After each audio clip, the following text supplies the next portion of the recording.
Y ya estamos de vuelta en nuestro tercer bloque de Más Positivo y como ya les dije tenemos una invitada de lujo, pero antes de presentarla les voy a ir a comentar una pequeña descripción de su trabajo. El pasado viernes 27 de julio se lanzó el primer libro de cuentos de Sofía Olave que aborda las emociones con personajes que intentan relacionarse activamente con sus problemas, mostrándonos diversas historias que también sirven como una guía para padres y docentes desde la reflexión y el cuestionamiento a la hora de vivir la emocionalidad. Sofía, psicóloga narrativa de profesión, visita nuestro matinal para conversar ahí sobre la realidad de la lectura entre los niños y de la manera del libro El baúl de las emociones, que es el que yo tengo aquí, nos ayuda a conocer, obviamente, valga la redundancia, las distintas emociones. Así que le voy a dar la bienvenida a Sofía. ¿Cómo estás? Bienvenida a Más Positivo. Muchas gracias, muy bien, feliz de estar acá y por aprovechar de darme esta instancia. Oye, no, nosotros somos los agradecidos, yo estuve haciendo una breve descripción, pero en primera instancia quiero saber cómo nace este libro.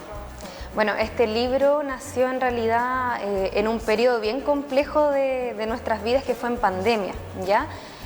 Producto de que estábamos viviendo tantas cosas, sobre todo yo tengo una hija de 8 años y yo veía que ella en un comienzo estaba teniendo distintos problemas, por ejemplo, extrañaba ver a sus amigos, a sus compañeros, no podía ver en ese momento a su papá porque estaba trabajando en el área de salud. Entonces vi tantas temáticas que además también, como yo soy psicóloga y atendía a niños online, también esas temáticas se estaban repitiendo. Entonces dije ya, ¿de qué manera yo puedo ayudar a estos niños sin tener que verlos o de hacerlo presencial?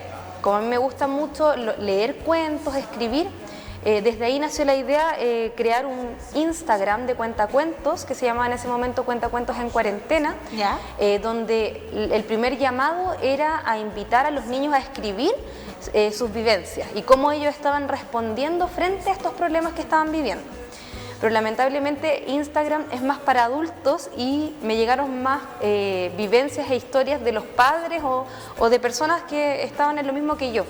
Entonces ahí es cuando yo decido escribir de relatos que se me van ocurriendo o de cosas que yo también iba escuchando, a través obviamente desde la psicología, de las prácticas narrativas desde donde yo me especialicé. Perfecto, entonces esa fue como la génesis, pero hablemos un poco sobre el proceso creativo del libro. Tú trabajaste sola, trabajaste acompañada, tú me comentaste que fue a raíz de vivencia, de cosas que se te ocurrieron a ti, pero ¿alguien más te ayudó en esta iniciativa o cómo fue el proceso? Sí, el proceso fue, bueno, en ese momento también al hacer primero los videos, porque al principio eran videos narrados, musicalizados, un amigo me aportaba por ejemplo con la música, otro amigo me arreglaba los cuentos en el sentido como de la redacción. Y después fue surgiendo la idea de hacerlo libro, ¿ya? Y ahí recurrí a una persona que yo conozco que es Pablo Durán y él empezó a hacerme los bosquejos de lo que podrían ser las imágenes, que al principio eran imágenes digitales para los videos, después se transformaron en ilustraciones para el libro. Entonces, miren, ahí estamos viendo imágenes de lo que es el interior del libro, bastante llamativo, las imágenes, como decías tú, la ilustración es preciosa, de fácil lectura, son relatos breves, apto para los más pequeños, entonces fue un proceso bien bonito en ese sentido, un producto bastante llamativo, bonito, por así decirlo. Sí, la verdad es que yo desde que tuve a mi hija me encariñé mucho con el tema de los cuentos, como nunca, a mí me gustaba escribir, pero nunca pensé que iba a ser escritora infantil, siempre pensaba que era más hacia adulto, pero cuando tuve a la Aurora comencé a enamorarme de las ilustraciones de los cuentos, entonces ahí como que hubo un trabajo con Pablo en conjunto de ver el tema de los colores, de cómo iban a ser los personajes, para ver si calzaban con lo que yo quería, entonces fue un proceso bastante enriquecedor, porque igual yo también aprendí un poco de lo que es la imagen, la importancia de la imagen, de hecho intenté hacer un curso de ilustración, pero no sirvo para eso, la verdad, así que preferí que Pablo en ese sentido siguiera con el tema de la ilustración. Perfecto, ¿no? Y vemos que fue un trabajo bastante bonito, un libro precioso. Sofía, en este caso, ¿cuáles son los aspectos educativos y emocionales que vamos a encontrar en tu libro también? Porque ese es como, yo creo que uno de los puntos más relevantes de tu trabajo. Bueno, este libro, como siempre lo digo, viene bajo el alero de las prácticas narrativas, ¿ya? Las prácticas narrativas son una epistemología, ya es una visión de ver el mundo que tiene que ver con una manera de sentir, que es la ética, y con una manera de hacer, que es lo político, ¿ya? Y las prácticas narrativas están muy relacionadas con los grupos de personas y cómo estos se narran sus propias historias, ¿ya? Generalmente las personas tienden a ir a terapia, por ejemplo, o en general las personas tienden a sufrir porque piensan que sus problemas son verdades instaladas en ellos mismos, son parte de su naturaleza y de su carácter, por lo tanto, al ser de esa forma, nunca van a poder cambiar, porque es parte de ellos mismos, como luchar contra ellos mismos. Pero las prácticas narrativas se salen de eso a través de las conversaciones de externalización que tiene el libro. Por ejemplo, las conversaciones de externalización objetivan al problema al externalizarlo de la persona. Eso va en contra de las prácticas culturales, claro, que objetivan a las personas. ¿Por qué? Porque dicen, las personas son las enfermas. Acá las prácticas narrativas dicen, no, el sistema enferma a las personas, ya sea por constructos sociales, por ejemplo, no sé, pues me imagino la gente de 30 años, que es un problema que están viviendo hoy en día la gente de 30 años, que la sociedad, las familias, por constructo cultural les pide que tienen que casarse, que tienen que tener hijos, que tienen que vivir el amor de una manera distinta, ¿me entiendes? Entonces, por ejemplo, también en las relaciones de parejas, la sociedad te pide solo una forma de ser una relación de pareja cuando hay muchas formas de ser relación de pareja, y eso atormenta también a las personas porque te lo exigen tu familia y así. La sociedad en general. La sociedad en general. Yo siento que en ese sentido tienes mucha razón, hay que romper ese tipo de paradigmas porque lo que dices tú, no hay una forma correcta, son varias. Yo, por ejemplo, lo que te decía, voy a cumplir 30 años, no soy casada, no tengo hijos, nada, y eso es válido. Y es tu decisión también. Y es tan válido como para las personas que están casados, que tienen familia, y está todo bien. Eso es lo bueno de la literatura, que te permite un poco romper los esquemas también y plasmar aquellas cosas que muchas personas sentimos en el fondo. Claro, y de alguna forma este libro viene a decir, y las prácticas narrativas lo dicen, nosotros somos seres multinarrados, tenemos millones de historias. ¿Y qué pasa? La gente y la psicología a veces tradicional encasilla a la persona con una sola historia, que es la historia dolorosa que uno trae a terapia, por ejemplo. En cambio tenemos tantas otras historias que también son buenas, de coraje y de valentía, pero no las vemos porque siempre nos quedamos más con lo malo, ¿ya? Y aquí en el libro se ve vivenciado eso porque los personajes, por ejemplo, aquí ustedes pueden ver el miedo, la pena, el aburrimiento, son personajes que están externalizados al niño, no son parte del niño. El niño no es un niño miedoso, el niño no es un niño aburrido, la niña no es una niña penosa que sea tristona, sino que cómo el niño se relaciona con el problema, con un personaje caricaturizado, ¿ya? O sea, por ejemplo, en el libro de El jugo de la abuelita, Amelia logra domesticar a su miedo. Ahí muéstrala a la cámara 3, si se logra captar. Sí. Aquí Amelia logra domesticar a su miedo de alguna forma, relacionándose de manera activa con él, buscando sus propias estrategias y herramientas. Por eso se dice que Amelia no viene con un problema instalado, sino que ella busca una metáfora narrativa para relacionarse con ese problema. Por eso yo creo que es un libro educativo y psicoemocional, porque de alguna forma libera a las personas también, no las enferma, sino que no viene con la etiqueta diagnóstica o la etiqueta social que estigmatiza. Sino que en el fondo sirve como una guía práctica para que uno también pueda enfrentar ciertas cosas que tanto niños como adultos nos vemos sometidos. Lo que dices tú, a veces el miedo, la frustración, todos hemos sentido eso alguna vez, entonces es bastante práctico. Por ejemplo, esto es apto para que lo leamos todas las personas, niños y adultos, sí. Está hecho para esa gama, para un alto rango. Sí, o sea, la verdad es un libro, yo diría que es súper transversal, porque los adultos también tenemos las emociones muy truncadas en muchos aspectos, entonces también se serviría como para revisarse, para empezar a ver cómo yo vivo la emocionalidad, cómo yo habito la pena, de qué manera me relaciono con el miedo. Por lo tanto, yo creo que sí es un libro que puede servir desde un pequeño hasta una persona adulta que quiera revisarse en ese aspecto. Lo otro, que el libro trae unas guías, ¿ya?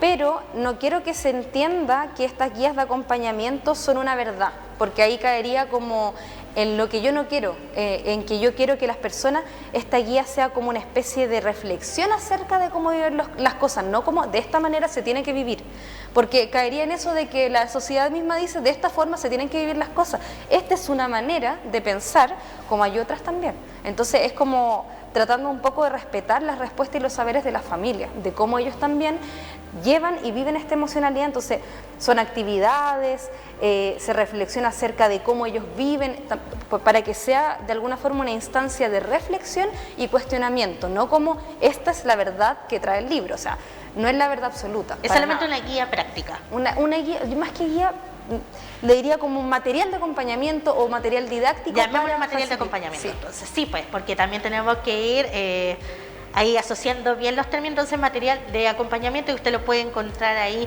en el libro. Volviendo, porque a pesar de que es apto para todo público, esto fue inspirado en las emociones de los niños, lo que vivieron en la pandemia, porque a nosotros los adultos nos afectó, pero a los niños claramente más, porque ellos también no comprenden las cosas como la comprende un adulto. Y en este caso, otra cosa que ocurrió ahí fue que la tecnología la utilizaron mucho, los padres se cuidaron mucho en la tecnología. ¿Y tú crees que eso también afectó en el tema de que los niños dejen de interactuar con la lectura? ¿Consideras que eso también fue un factor? Claro, o sea, la tecnología de alguna forma se volvió aliada de las personas en general, porque era una manera de comunicarse con otros, para no sentirnos tan solos, pero de alguna forma también nos hacía sentirnos solos, porque nos hacía sentirnos vacíos, nos hacía sentirnos de alguna manera que no estábamos en un contacto genuino con las personas que queremos. Y yo creo que obviamente la pandemia hizo que los niños también se fueran muy hacia adentro. Yo sé que en muchos colegios los niños de tercero básico ahora, que en ese momento estaban en primero recién entrando a su primer ciclo, llegaron con muchos problemas para comunicarse con otros, para decir lo que les pasaba, o al revés, en vez de comunicarlo, se iban hacia la agresividad, porque tampoco tenían las herramientas para poder conversarlo, porque a lo mejor en ese momento lo único que tenían más accesible era el celular, la televisión, porque no olvidemos que también los papás, me incluyo, teníamos que hacer un montón de cosas. Entonces, ¿cómo trabajamos, cómo sostenemos a nuestros hijos y cómo también seguimos con las labores domésticas, con el cuidado de los demás y además también con el trabajo? Entonces claramente la tecnología fue un factor que complejizó un poco la emocionalidad de los niños y también de los adultos. Y yo creo que de alguna forma este libro poder conversar esas instancias que sucedieron, también nos va a abrir otros caminos de entender qué les está pasando a esos niños. Oye, definitivamente, eso es muy cierto, y es una bonita inspiración, porque a pesar de que han pasado 2 años, 1 o 2 años de la pandemia, hasta el día de hoy se siguen notando las secuelas. Entonces también es muy bueno tener una herramienta, porque yo lo considero una herramienta para las familias completas, para seguir enfrentando problemas que se generaron ahí mismo en esa época. Entonces es bastante bueno. Yo misma te agradezco ese trabajo sin tener hijos y nada, pero a pesar de eso también agradezco, porque esto va a ser una herramienta de utilidad para todas las personas que nos están viendo a esta hora. Por ejemplo, ¿cómo lo enfrentaste tú con tu más pequeñita?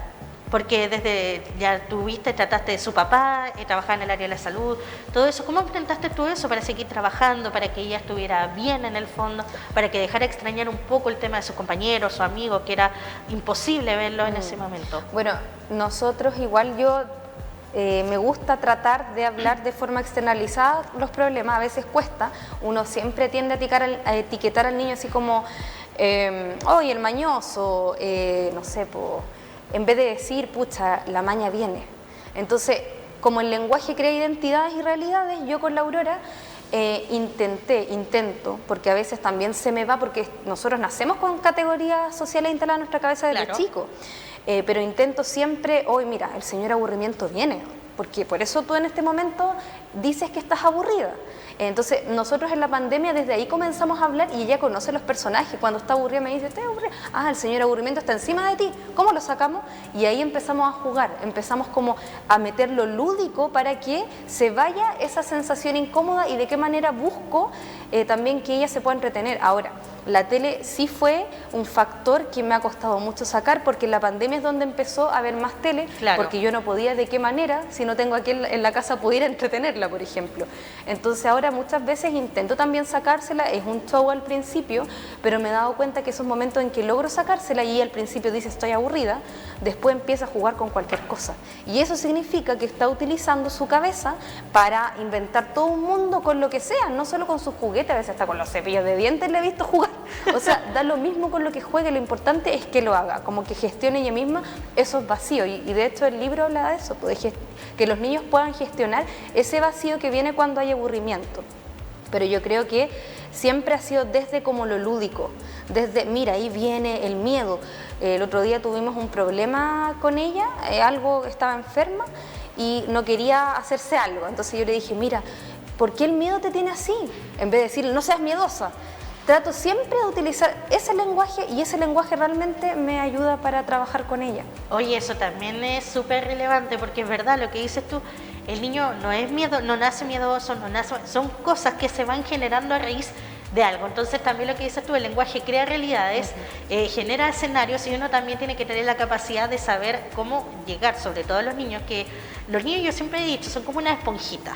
Los niños absorben todo y de eso también va definiendo cómo va siendo su crecimiento, su identidad y todas las etapas que tienen que ir pasando más adelante. Entonces también considero que en ese sentido el libro es súper didáctico en ese sentido porque te muestra todas esas emociones desde la externalidad, en el fondo. Eso es lo relevante también. Y por eso también es muy importante que las familias lo lean en el fondo, que sea... Yo creo que esto debería ser una lectura en conjunto, una lectura familiar que yo creo que va a servir para todos.